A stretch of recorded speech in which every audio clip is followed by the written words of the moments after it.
really the two perspectives from which I would like to present to you the foreign policy of the last 9 years. Now, in terms of how the world sees India today, I think you can't get a better set of people than those sitting on the podium to give you that view, because we travel out, we engage people on behalf of India, we talk to the leaderships in different places, since we travel around, we mix with many sections of society. So what, in a sense, I present to you is a accumulation of our collective experiences. And if I were to pick them, probably the one which I would start off with is how much today the world, especially the global south, perceives India as a development partner, as a credible, effective development partner with delivery on the ground. And I'm just reminded of my last visit. I came back yesterday morning from Namibia. And I inaugurated formally a center of excellence in IT, which has been functioning there for about a year and a half. And the impact on the Technology University of Namibia by our giving a Param supercomputer, having trainers out there, working with them, developing cybersecurity skills, developing entrepreneurial skills, promoting research. I cannot describe to you the excitement in the university. Or I look at the trip before that, a very different place and a very different subject. I was in Guyana, and it so happened at that time we were delivering for the first time ever a ferry. A first time ever a ferry that far away to the continent, to the southern, to the western hemisphere, that too in the south. And the ferry had a transformational message for the Guyanese, because it made suddenly the islands and even the coastline far more accessible. So actually you had the entire Guyanese cabinet, the previous president, everybody really turn out, because for them it was such a big event. A little bit before that I was in Mozambique, I was urged to take a ride on a train which we had supplied. It wasn't just a train. We actually made possible the beginnings of a suburban rail system in Maputo, which would decongest that city, because the kind of trains and the price points and the quality that we did, that actually had a really a very big impact on the planning. I could give you many more examples. In Kenya, there's a textile factory which was closed down, which we helped to revive. Every Kenyan, if you use the word Rivatex, every Kenyan knows this textile factory. Or indeed, go to Mauritius, they are enormously proud of this Metro Express, which was built by an Indian company based on development support. And it isn't just my experience. I mean, my colleagues would vouch for something similar happening with them. Dr. Ranjan was telling me about a cardamom seed center which he had seen in Laos. Or Muralidharanji was talking about entrepreneurship development centers which he saw in Djibouti and I think in Rwanda. Am I correct? So wherever you go today, and I want you to understand today how big our development footprint is. It is today extending across 78 nations, and we have done more than 600 major projects. But most of all, the impact is actually in our own neighborhood. That if you look, we've just had the visit of Nepal's Prime Minister, again, there was a stock taking of, and frankly satisfaction at a lot of what has been achieved, a lot of new projects which are coming on stream. But if you look at the neighborhood at South Asia, in the last 9 years, whether it is power transmission, power generation, whether it is diesel supply, fuel supply, whether it is bridges, roads, railways, ICPs. Actually, the region is changing, very in the case of Maldives. So the first point I want to make to you is a large part of the world today sees us as a development partner, not just as a development partner who lives up to what Prime Minister enunciated as the Kampala principles, which is we do with our partners what is their priority. So it is, one part of it is the credibility, one part of it is also what is it we are doing. It is something which is important for them. They have determined what it is, or we have mutually determined what it is. And that, I think, today has very significantly enhanced our standing. The second image of India today is of an economic collaborator. An economic collaborator not just with the developing South, but with the global economy. And you can see that in terms of the FDI flows, in terms of the increased exports, in terms of actually this very important conversation taking place in the world today about trusted collaboration. I was in my last visit to the US, and Foreign Secretary has just come back, he's taken that forward. The American Semiconductor Association told me that to the best of their knowledge, they employ at least 40,000 engineers in India on chips design alone. And that's just the bit which they know. So the point I want to make here is, apart from development in terms of South-South, there is a larger economic impact we are making, and that is today increasingly recognized. And the third is really as a contributor. And perhaps there cannot be a better example of our contribution than Vaccine Maitri.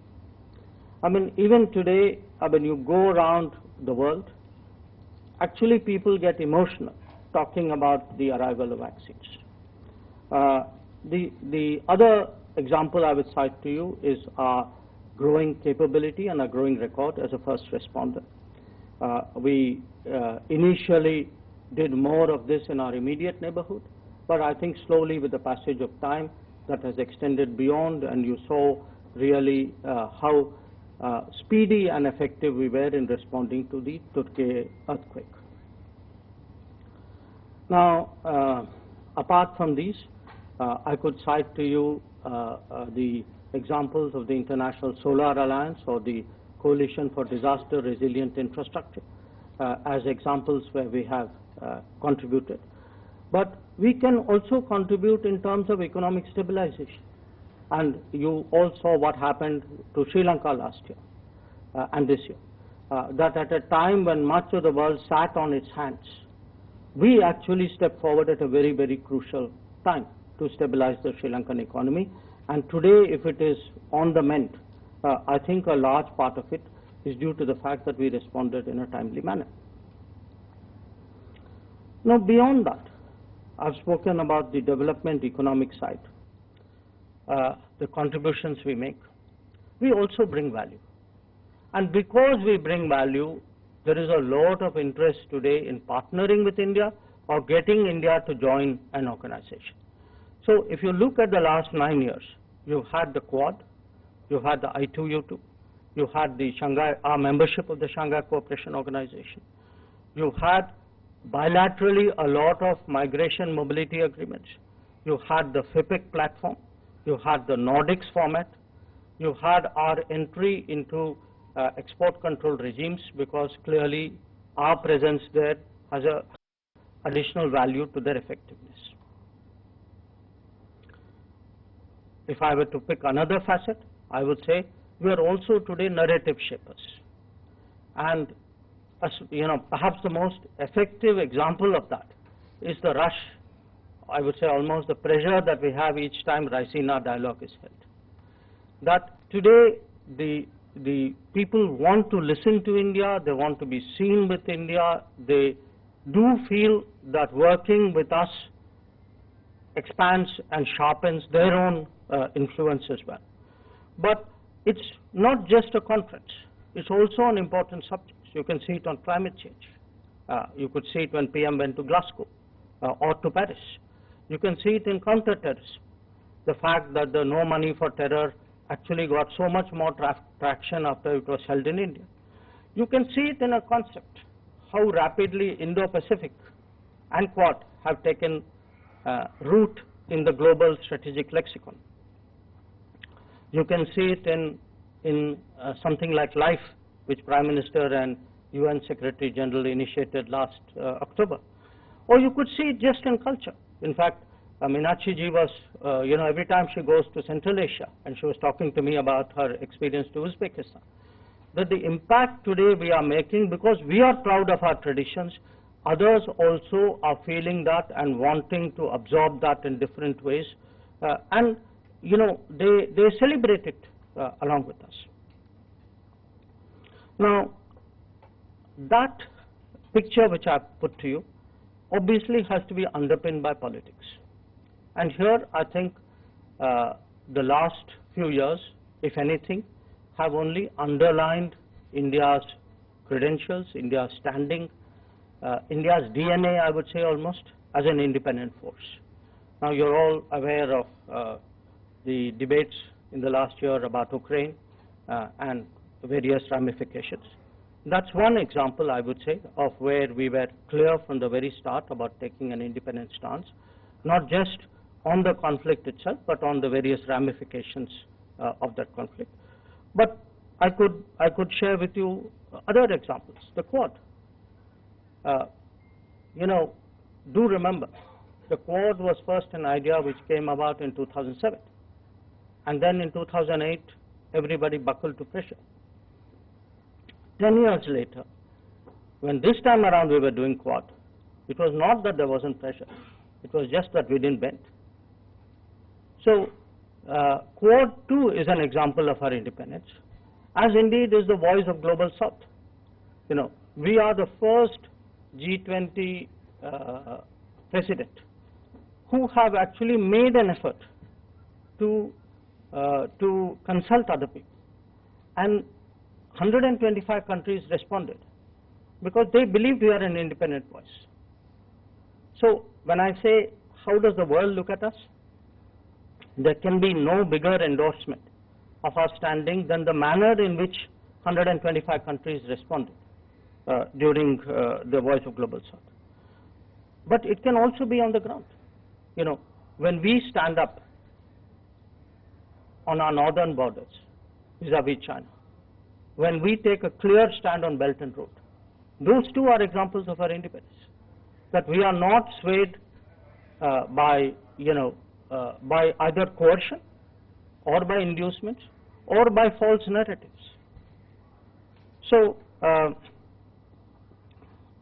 the facets of how the world looks at us obviously also is influenced by, to some extent, how we look after our own people. And during COVID, a lot of countries left their nationals to fend for themselves. I think we were the other extreme. No other country did as much as we did. We brought back directly during COVID itself at least 70 lakh people who in some way had been stranded or were compelled to come back to India. We also have in these 9 years created the systems for it. So there are systems for people to come back, but there are also systems to support them when they are abroad. So if Indians are in distress, the Indian Community Welfare Fund, the expansion of it and the repurposing of it, I think, was very, very useful during this COVID. And of course, most of all, you have seen these repeated operations. I mean, somehow it has happened from 2014. Almost every year, I mean, it's a reflection of the state of the world, that almost every year we have had to undertake some operation somewhere. It's a reflection of the world, but it's also a reflection of the globalization of India, that our people, I mean, I'm sure many of you would not have anticipated that we would have 5,000 nationals in Sudan. or that we had 20,000 students in Ukraine, or that we would have people stuck in South Sudan or even in Afghanistan as Kabul was falling. So I would say, it's one thing, of course, and I'll come to that, what difference it makes to our citizens. But I must also tell you, the world watches us. I mean, what we did in Ukraine was the subject of numerous conversations with my counterparts, and I've heard, people, presidents and prime ministers also speak to our own prime minister in that regard. But while we look after our own, we also take pride, and I think the world recognizes that we are genuinely international. We are international, and that is exhibited in what we are doing on climate action, what, as I said, we did on vaccines through Vaccine Maitri and through supply of medicines. What we are doing in terms of food, the millets, again, Namibia, they were very interested in working with us on production and expanding production and consumption of millets, or on counterterrorism, or on creating more reliable and resilient supply chains. First responder certainly highlights our credentials, or on maritime security. So if you look at the activities of India in different domains, yes, there is a strong sense this is a country today determined to look after the interests, the welfare of its people, but it is also a government very much committed to global good, to internationalism. And I think that message too, it resonates particularly strongly in the South, but I think not only in the South. I think much of the world today appreciates it, and they actually see us in a way as a force of good. But while I speak about all of this, I think what really fascinates the world today is actually not what we are only doing in foreign policy. It is what we are doing in domestic policy. It is actually the huge domestic transformation, especially how we have today used the digital medium for the delivery of public goods and services. How we are today really transforming Indian society in terms of social development goals, the literacy missions, the gender effort, the Jal Jeevan mission, the electricity connections, the Swachh Bharat. I think these are today, and these are today, clearly for a lot of developing countries, this is an exemplar. But it's not, again, only developing countries. There are countries who actually look at it in terms of, one country, for example, which showed a lot of interest on the digital, on UPI, was Singapore. And already Singapore, I was told, more than $1 billion have come through the UPI system to India. Japan was very interested in UPI. When people looked today at the India stack, and if I were to move to the technology area, at what we are doing on 4G, 5G, that interest is not just in the developing world, it's also equally in the developed world. So the domestic progress, I would say, that too has made, not that too, I would say that most of all, has made actually a huge impact on the thinking of the world. So after 9 years, I can really say without hesitation that in terms of our standing, in terms of where we are in global consciousness, it is something very much deeper than before. Now, let me say a few words about how the average citizen has benefited. I think to start with, the average citizen has seen enhanced security. If I were to start in the east, the land boundary agreement with Bangladesh particularly has had a transformational impact on the northeast.